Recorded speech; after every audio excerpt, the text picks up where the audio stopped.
Hopefully that helped you with preparing a bulletproof elevator pitch. Remember, write it down if you have to.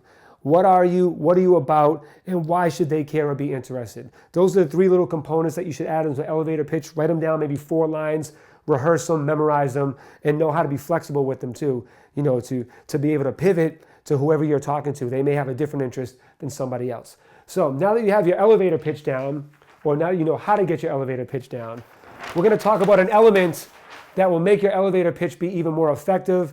That element is likability. Now, some people are just born with likability. Other people have to practice and understand what it is that people like, right? But there are some basic components that can contribute to likability. So let's write it down. Likability. Now, everybody thinks they're likable, right? No one walks around saying, no one likes me because I suck, right? But there's an art to real likability, especially when trying to build a network. One of those things is manners. Let's talk about manners. What is manners as it relates to likability? I'll tell you, back when we were talking about going prepared, and I talked about being prepared to listen, those are manners when you shut up and you listen and you pay attention and you actually show them that you care about what they're talking about. Those are manners. What else that is? It's also being polite. Being polite is letting people finish what they have to say before they're done saying it. So often people feel like their story or what they have to say is more important than what you're saying, that they'll interrupt what you're saying to talk about their story as if like your story doesn't matter anymore. It's time to hear my story because mine's more important or more interesting or more funny. Don't do that because that's not polite. And people will remember when you do stuff like that because, like I said earlier, everybody wants to talk. They love to share news. They love to hear story. They love to share stories. So let them finish their story. Ask more questions. When they're done, so what happened next? Are you serious? It really happened like that? Like, ask questions. It shows that you're engaged and you care, and it's being polite and it's having manners. And what that ultimately does is bring likability to you.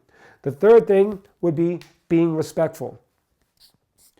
These all kind of fall under the same thing, but I feel like I need to mention each one because they all carry their own weight, even though collectively they all equal likability. Respectful. What do I mean by being respectful as it relates to likability? Well, respecting people's time. That's one thing. If someone sets up a meeting and you show up late, that's not being respectful of their time, especially if they decided to take some time out of their day that you don't know what they have going on. Maybe they're sacrificing time with their family, sacrificing doing things that matter to them, but they stopped to let you have a part of their life, 30 minutes or 60 minutes of their life. Respect that. Be respectful for that and be grateful and have gratitude that somebody actually gave you the time.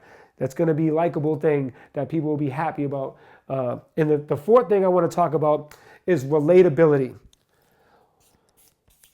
Relatability. You ever hear,